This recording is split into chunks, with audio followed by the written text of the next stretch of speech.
Okay, maganda po tips natin ha sa mga seniors. Okay, paano humaba ang buhay, 'di ba? Iba kasi ang strategy ng pagpapahaba ng buhay kung bata pa tayo. Iba din strategy pag matanda na tayo. Pag 50s, 60s, iba na po yung mga tips natin, ha? So ito papakinggan natin maigi. Number 1 tip para sa senior, itong mga tips to, scientific basis nito Number 1, stay close to family and friends. Kailangan pag senior ka, close ka sa pamilya mo, sa kaibigan mo. Yung companionship, malaking bagay yun. Yung may nag-aalaga sa'yo, may nagtatanong, biglang magkasakit ka, iwas ka sa depression, may kausap ka. 90% ng mga above 100 years old, umabot ng 100 years old, 90% sabi nila, ang pinakamahalagang secret, long life, family, friends, companionship. Maganda may asawa, pero syempre, for a time, mawawala din yung asawa. So, dapat meron kang kapalit na anak o apo na nagbabantay sa inyo. Yung will to live, very important. Number 2, dapat very active yung utak natin. Okay?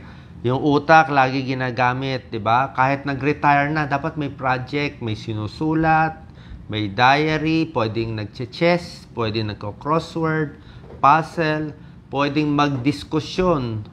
Wag na politika, ibang bagay na lang, diskusyon.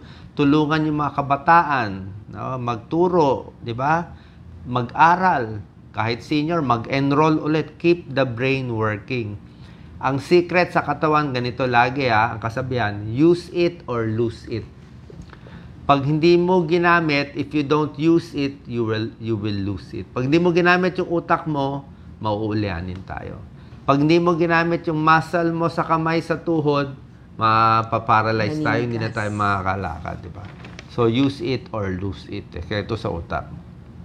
Number 3, kailangan may sense of humor. Medyo masiyahin dapat. Diba? Kasi senior, mas naapektuhan ng depression.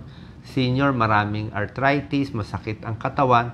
So, pag mas light ang mood natin, mas masiyahin tayo, mas na-accept natin yung pagtanda at yung mga sakit-sakit sa katawan, mas humahaba ang buhay. Doc Lisa? Yes, oo. So, yun na nga. Kailangan manood tayo ng mga masasayang mga panoorin. Makipag-usap tayo sa mas nakababata. Tapos, lagi nyo, pero, yun po mga dating yung classmate, kapitbahay, dapat po lagi nyong kausap. Kasi, mas nai-stimulate yung brain kapag laging may kausap sa ating mga anak, sa apo, samahan po ang ating mga elderly. Ang kalaban kasi ng senior, depression Bakit nandi-depress?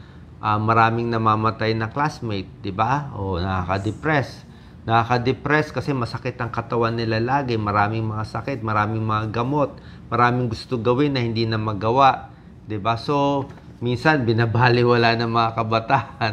Di ba? So, parang marami silang reason. So, dapat very light lang. Okay? Kaya yung number 4, maintain your spirituality. Makakatulong to, Doc Lisa. Kahit anong relihiyon, yung laging may tiwala sa Diyos, laging nagdarasal, may tulong? Yes, actually kasi ang faith natin, kailangan po natin yan. Faith, kailangan din ho natin ng hope, at kailangan din ho tayo maging generous o maging charitable sa ibang tao. Kailangan natin yan para sumaya. Tsaka, mas hindi tayo nadidepress kapag alam natin na laging may pag-asa, may hope. So, kailangan nating magdasal. Hindi lang para sa atin, kundi sa mahal natin sa buhay. Okay. Ito, kakaiba tips ko Pag senior na, kahit edad 50 lang, ito 50 years old, ito problema nyo. Control your anger. Control your emotions. Mas matanda, mas ma-irritable, mainit ulo, mabilis sumigaw, mabilis magmura. Kasi nga, maraming sakit sa katawan. Tsaka baka yung utak, minsan nagkakaroon na ng mini stroke. Nakita nyo yung mga stroke patients, di na nila makontrol yung salita nila. Dati hindi nagmumura, ngayon nagmumura. Dati control, hindi galit, ngayon mas sumisigaw na kasi nga nagkakaedad So dapat mas control. Pag mas may edad, use your brain, not your muscle. Siyempre, pag bata ka, malakas muscle mo. Pag matanda ka, dapat wisdom, di ba? Dapat cool ka na. Utak na gagamitin mo para mabuhay ng mahaba, maging okay pa rin sa negosyo, hindi maloko ng ibang tao, dapat utak na ang gagamitin natin. Actually, kaya mas mainit ang ulo nila kasi baka marami silang trabaho, so nai-stress habang umiidad. At saka, may stature na sila sa buhay boss na sila. Kaya alam nila yung mga tao susunod sa kanila because they are the boss already. Sila na yung nasa top parang ganon. Kaya pag medyo nainis, mabilis magalit. Number 6, keep moving and exercising. Tulad nga sinabi ko, tuloy-tuloy lakad. Alam ko, pag naglalakad ngayon, mabilis na sumakit ang tuhod, mabilis sumakit ang talampakan. Sabi ko nga, dapat naka-rubber shoes. Ang pinakamagandang exercise sa senior, lakad lang talaga. Brisk walking sa patag na lugar. Brisk walking sa safe na lugar, sa mall, sa loob ng bahay nyo, kung may space. Kasi minsan pag sa kalye, delikado. Mamaya, baku-baku yung daanan, mapilay. May senior nahulog sa manhole. May senior hinabol ng aso, ng kapitbahay, natumba na ICU. So, pag sa mall, sa yung medyo tahimik na lugar, wag masyadong rush hour, di ba? Wag tayo dun sa masisikip na lugar. Maganda yan, exercise. Kahit masakit ang likod, pamasahe lang, pahinga one day, next day, lakad na ulit. Dapat use it or lose it Pag hindi mo ina-exercise yung kamay, lalong titigas yan, lalong gaganyan yung kamay, lalong kukuba ang senior. Kaya dapat tuloy-tuloy ang exercise, stretching. Yung mga basic lang, walking, dancing, zumba. Wag na yung matitinding exercise, yung mga basketball o football. Wag na tayo sa ganun, ha? Doon na tayo sa mas madaling exercise. Tsaka wag din sa bilad sa araw. Ha? Dapat cool lang yung area. Yes, tai chi or walking, pangpalakas ho ng katawan yon, pampaganda ng balance, pangtanggal din po ng kirot. Kaya kailangan natin gumalaw-galaw. Number 7, Doc Lisa sa'yo, maintain some independence. Diba? Kailangan medyo independent pa rin sila, gagawa-gawa sila. Yes, sa bahay po, kailangan gumagawa pa rin, naliligo, nagluluto, naglilinis, nag-gardening. Ibagay lang po yung ating bahay, lalo na yung ating banyo para sa ating mga seniors. Kailangan more hawakan, merong mga anti-slip mat para hindi sila matumba. Tanggalin po lahat ng kalat na pwedeng magtalisod sa kanila at matumba sila. Pati po dun sa kusina, kailangan baka yung taas ng ating mga Patungan. sink ay napakataas na sa kanila. So medyo ibababa natin, hawakan ng mga sando, kailangan mas malalaki na yung hawakan kasi nag-arthritis na sila. Pati po yung mga kubyertos, kailangan mas malaki na. Alam nyo ba, isa sa 3 senior, 1 out of 3, naa-aksidente bawat taon. Maraming aksident talaga. Sa bahay, sa banyo, number 1, di ba? Habang naliligo, di ba? Pwede matumba, pwede mag-slip. Di ba? Habang naglalakad. Kaya nga kasi, bakit prone to accident ng senior? Malabo ang mata. Diba? Mahina ang tenga. Mahina na muscle. Mahina ang balance. Ang senior may vertigo, may hilo. Ang senior mahirap na tumungo. Pag tungo, hilo na Diba? So, dahil dito, sa lahat ng factors na to, mas now off balance. Diba?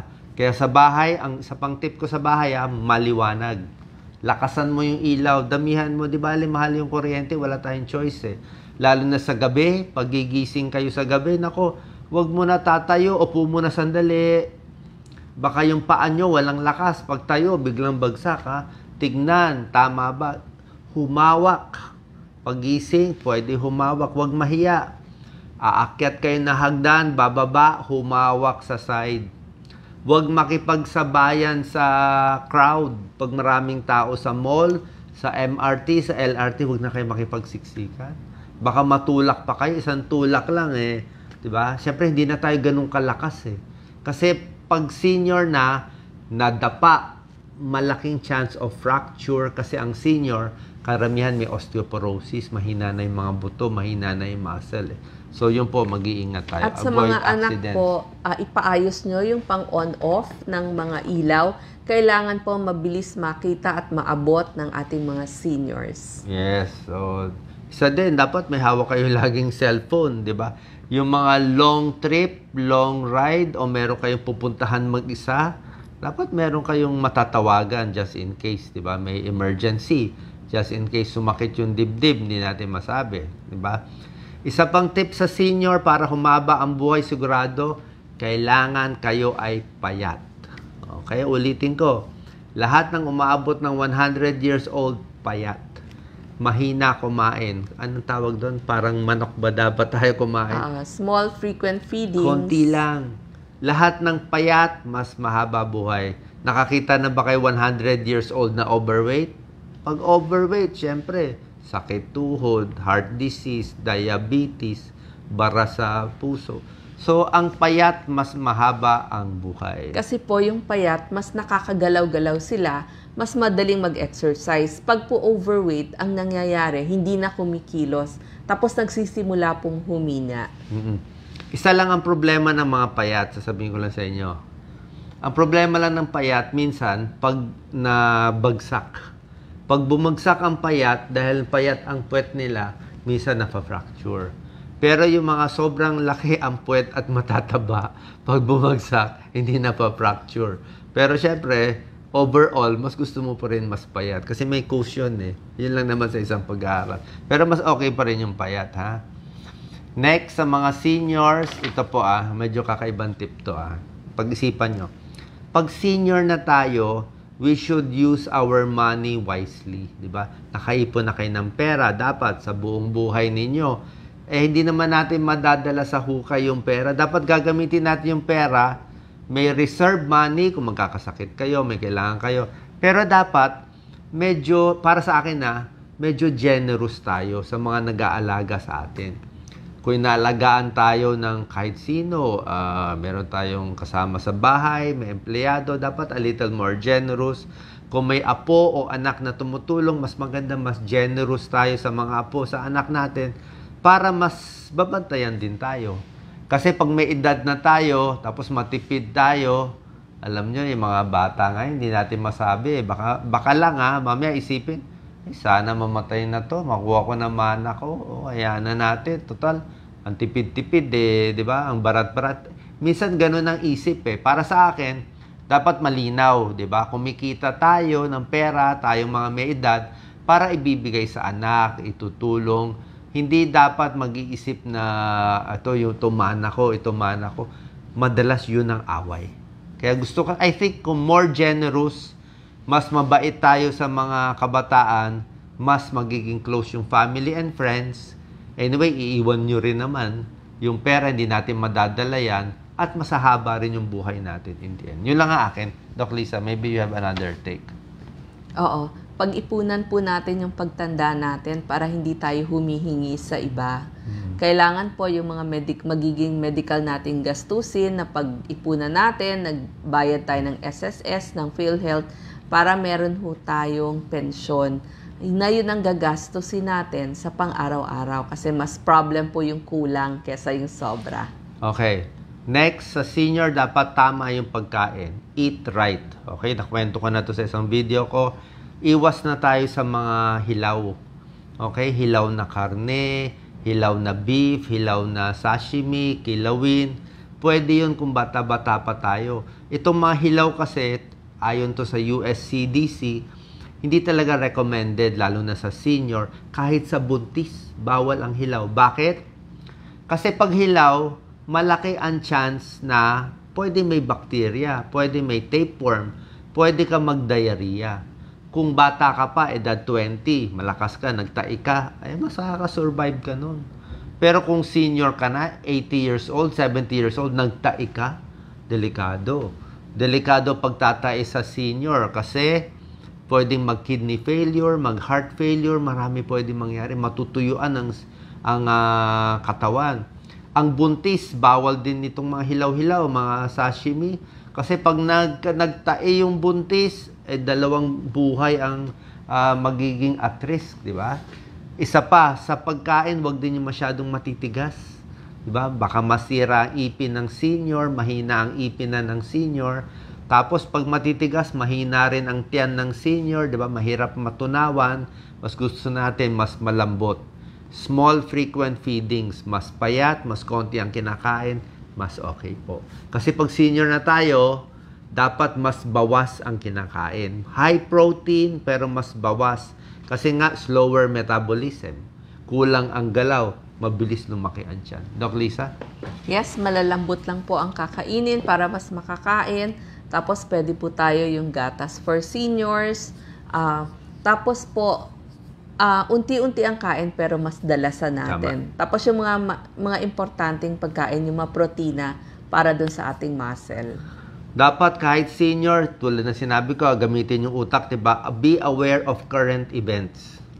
Kailangan marunong tayo mag-cellphone, alam natin yung mga bago, yung mga TikTok, inaaral din natin yan.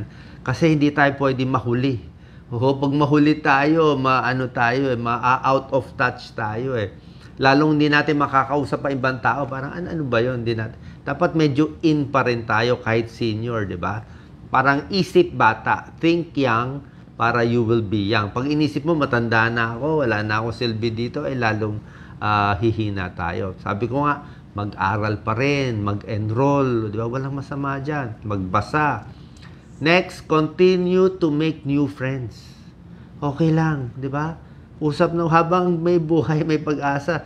Pumunta sa simbahan, mag-volunteer work sa mga project, kailangan natin yan. Kasiyahan, pag masaya tayo sa buong araw, gaganda tulog nyo. Di ba? Yan ang problema, tulog eh. Next, Doc Lisa, ito, know your medicines. Alamin yung maintenance medicine, pinakamaganda sana kung meron kayong doktor na matatawagan. Kung meron kayong isang close na doktor, kahit yun ang babayaran nyo, family doctor nyo, para lang kung may biglang emergency, matanong lang na dadalhin ba sa ospital, delikado ba to? Anyway, nandiyan naman lahat ng tips ko. Sinasabi ko naman kailan dadalhin o hindi. Pero kung meron kayong isang personal na matatawagan, malaking bagay, lalo na yung maintenance medicines. Doc Lisa? Kailangan may tagapagpaalala kung oras na ng pag-inom ng gamot. Babasahin muna ang gamot bago inumin or bago gamitin, baka magkamali. So, kung iinumin, tableta. Kung ipapatak sa mata ba or sa tenga, ingatan ho, binabasa, tamang gamot, tamang oras. Yes. Ito, paganda yung tips natin. I have last 3 tips na napakalaga. Monitor your vital signs. Diba? Kung may pera, yung mga may kaya mag-monitor blood pressure. Kailangan monitor blood pressure at least once a week. Diyan sa mga Mercury drugstore, alam ko may mga libre. Pa-check lang kay BP, ha? Hindi pwede high blood. Delikado high blood. May stroke tayo. Blood sugar, meron nag-check. Kailangan mag-check din every lalo na kung prone sa diabetes. Pero kung wala kayo pang check, para sa akin, ito simple lang pang mahirap to. Check nyo yung pulso nyo. Kung ako bilang cardiologist, gusto ko itong carotid pulse, pinakamaganda sa akin So dito sa carotid pulse, isa lang bawal dalawa, makakapaan nyo yung pulso. Bilangin nyo ilan ang tibok per minute. Yan ang heart rate nyo. So, yan, tumitibok, tingnan nyo for 1 minute. Let's say, ang tibok ng puso nyo is 80. Normal is 60 to 90. 80 siya, normal mo. So, pag yan ang normal mo, tignan mo gano'ng kalakas yung pulso, gano'ng kalakas yung tibok. Dapat yan ang normal mo na walang sakit. What if minsan may nararamdaman ka, tapos nakita mo yung pulso mo, uy, ang bilis Tag, 110. May sakit ka nun. Bakit mabilis? Dati ako, nung bumilis, may COVID ako nun May COVID, may lagnat, masakit ang tiyan, may heart problem, may something, anemic, o mababa potassium. Bakit mabilis? Hindi normal yon, diba? So, alam mo na agad, pulso mo humihina. Ba't mahina? Nahihilo ko. Pag mahina pulso, baka bagsak blood pressure nun. Pulso malakas. Bakit malakas? Baka high blood ako ngayon. Yung high blood, iba yung pulso nun malakas. So, sa pulso, makikita ko na. Ako nga, pag hinawakan ko mga nakikita ko mga pasyente, alam ko na So, sa pulse, alamin nyo yung normal pulse. Pag naging abnormal yan, may problema. Isa pa, Yung tibok, regular ba? O maraming bilang labdab, labdab, labdab, labdab, labdab. Nag-iiba yung tibok, hindi po maganda yon. Abnormal heartbeat, baka mababa potassium, baka nagloloko yung puso, hindi natin masasabi. So, yan, isang sign. Another way to monitor yourself, ito, libre to, walang bayad. Tingnan nyo yung kulay nyo. Tumingin sa salamin. Apo, check up in front Correct. ng salamin. Marami kayong makikita. Tignan nyo. Para ma-memorize nyo rin yung katawan nyo. Tingnan nyo, yung kulay ng mata, ano ba, naninilaw? Ano yung kulay mo? Meron bang bago? May bagong nunal ba lumabas? Ba't may bagong bukol? Tingnan yung palad. Ang dami nakikita sa palad. Pag namumula to, palmar erythema, that's liver cancer. Liver cirrhosis, liver cancer. Liver cancer, nagkakaroon ng mga pula-pula dito, spider angioma. Maraming sakit sa liver, sa kidney, yung mga cancer, makikita mo sa balat, nag-iiba yung balat Kasi nga, nakatago sa loob pero nag-iiba. Okay, kaya dapat tinitingnan yung katawan. Kulani, tingnan yung mga kulani. Dati walang kulani, ngayon ang daming kulani. Kulani sa kilikili, breast cancer. Kulani sa ibabaw dito, stomach cancer. Stomach cancer, may verrucous node dyan So yan, sa loob ng butas. So lahat yan, may mga signs. Tingnan na rin yung paa. Nangingitim yung paa. Baka diabetic, baka kulang sa sa dugo. Nagmamanas yung paa. Bakit nagmamanas? I-check natin. Lagi ba nakatayo? Paa, masyado maraming varicose. Tingnan ba? Malala ba? Diba? So lahat yan tinitingnan. Okay? Sa skin, maganda rin maglagay ng lotion. Doc Lisa, mga senior? Yes, seniors, kailangan lotion na hindi malagkit. Johnson's Baby Lotion, ilagay po. Kasi pag very dry ang inyong balat, mangangati po kayo palagi. So, ang tendency, kakamutin, magkakasugat. Ang senior, ang gusto ko, good weather. Temperature mo, gusto ko stable. Kung laging may aircon, maganda. Kung di maglalakad sa mall, stable temperature. Ayaw ko ang senior na nakabilad sa araw. Delikado. Huwag maiinitan. Ang bilis ma-heat stroke. Yung nanay ko namatay din sa init. Sa heat stroke, sa init, delikado. Okay? Kung medyo may budget mag-aircon o mag-electric fan, hanapin pinakamalamig. Pag nasa abroad kayo, iwas din sa sobrang lamig. Masama sobra init, masama rin sobra lamig. Bukod sa arthritis na mahirap sa malamig, meron din nagkaka-heart problem pag masyadong malamig yung lugar. So yung extreme weather, alikabok, ulan, bagyo, lamig, init, pag senior, medyo ingat tayo. Dapat doon tayo sa mas safe. Final tips, Doc Lisa. Yes, sa ating mga senior, gamitin po lagi ang mata, ang pandinig, lingon-lingon muna bago gumalaw. Tapos po, wag agad kung galing sa nakahiga, upo muna bilang 10. Tapos, bago lumakad, pag nakatayo, tayo muna ng count po kayo, 1 to 10, bago kayo lalakad para hindi ho tayo mahilo. Lalo na yung paggising sa umaga, ingat tayo. Tapos sa mga decision natin, mas senior tayo, dapat iwas na sigarilyo, di ba? Kalokohan na yan. Iwas na sa alak, iwas na sa bisyo. Tapos sa mga decision natin, dapat wais. Doon tayo sa more careful, di ba? Kung may nag-imbita sa inyo magbisikleta, edad 70 ka na, wag na lang. O may nag-imbita magmotor, o mag-skydiving, o yung mga mag-roller coaster, wag na. Pwede na sa inyo na lang yun. Diba? Wag na tayo doon sa mga roller coaster at ibang bagay. Diba? Nakita nyo, may warning yung mga roller coaster for heart problems. Diba? So, dapat mas maingat, mas stable, mas wise. Pwede naman tayo mag-enjoy sa mas safe na paraan para at least mas sumaba ang buhay. Yan ang tips natin pang senior. Medyo kakaiba yan compared sa mga tips na pambata. Doc Lisa? Yes, maraming salamat po at mag-iingat palagi. Salamat po. Thank you.